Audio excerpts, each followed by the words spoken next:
बिस्मिल्लाहिर्रहमानिर्रहीम। बोलते कालम के साथ मैं आमिर रज़ा खान। और अमेरिका ने जो कहा था कि मुजाहिरीन से कि मदद आने को है, आप तैयार रहें, इससे पहले रूस की मदद आ पहुंची ईरान को, और ईरान को Su-35 जो है जहाज़ मिल गए। जी हाँ, ईरान वो जहाज़ लेने में कामयाब हो गया जिससे अमेरिकन जहाज़ भी डरेंगे। ये जहाज़ जो है 4.5 जनरेशन का जहाज़ है, यानी आप समझे कि 5th जनरेशन का जहाज़ है।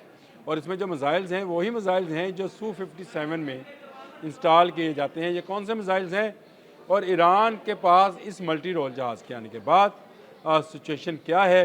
देखिए, सबसे पहली बात यह है कि अभी पिछले साल ही ईरान और इसराइल की जो वार हुई थी, उसमें ईरान को जो सबसे बड़ा सेटबैक था वो ये था कि उसकी फ़ज़ाइया जदीद तैयारे नहीं रखते थे।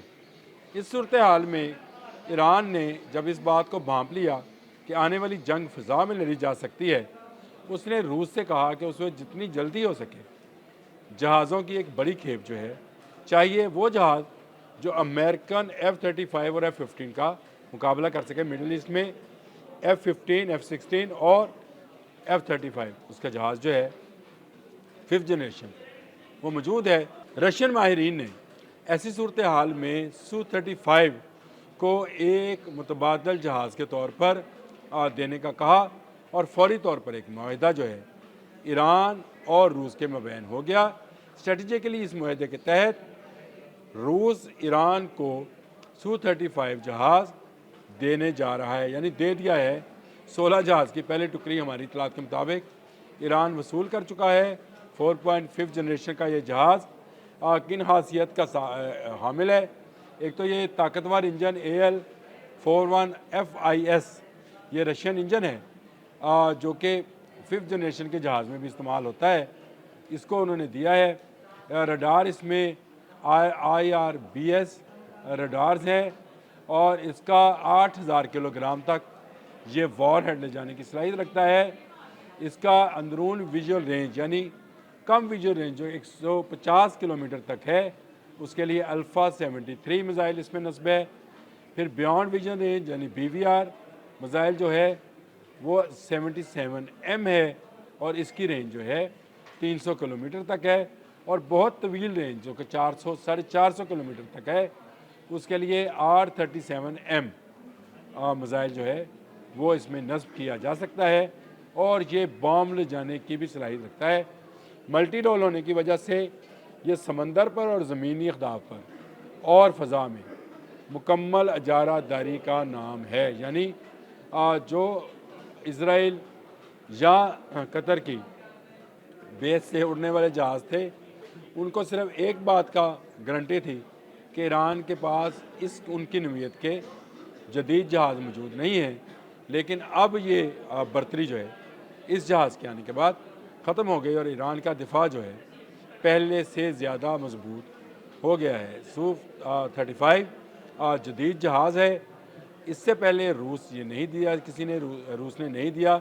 भारत को Su-30 दिया था। Su-35 उसका उससे लेटेस्ट वर्जन है, 4.5 जनरेशन का जहाज़ है। यूँ समझे जैसे J-10C है, जो हमारा JF-17 है थंडर, उसको समझे कि वो है, या ये समझे कि राफेल के लेवल का जहाज़ है। तो ये जहाज़ मिलने के बाद ईरानी एयरफोर्स जो है वो बहुत हद तक मजबूत हो गई है।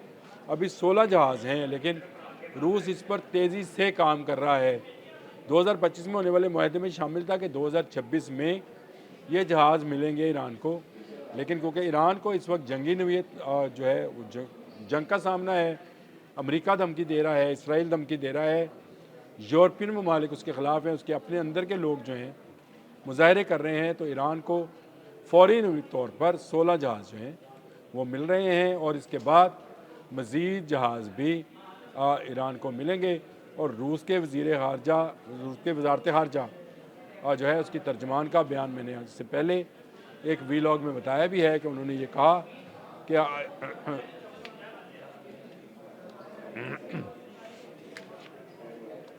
और रूस की वज़ारत ख़ारजा की जो तर्जमान है मारिया, उन्होंने ये बात कही कि अगर ईरान पर हमला हुआ तो इसके संगीन नताइज बरामद होंगे। तो इसका मतलब ये है कि रूस मुकम्मल तौर पर ईरान की सपोर्ट में आ गया है और ये बड़ी खुशाइन बात है।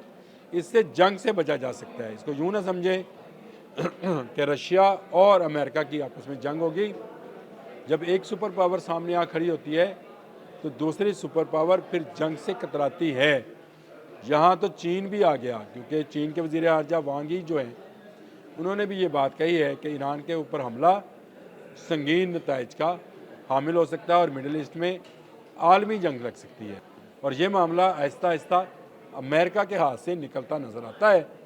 ईरान का दिफा Su-35 के ज़रिए पहले से बहुत ज़्यादा मजबूत हो गया है। उसको बस एक कमी थी, मिसाइल सिस्टम उसके अपने हैं। मैंने कल भी बताया था खैबर चिकन के मुतालिक कि वो मिसाइल जो है अमेरिका के तमाम फ़ौजी अड्डों और बहरी जहाज़ों पर गिराया जा सकता है, लेकिन Su-35 के मिसाइल्स जो हैं उसके दूर अहदाफ को भी निशाना बना सकते हैं और हवा में आने वाले जहाज़ों को भी निशाना बनाया जा सकता है। अब तक के लिए इतना ही। अल्लाह हाफ़िज़।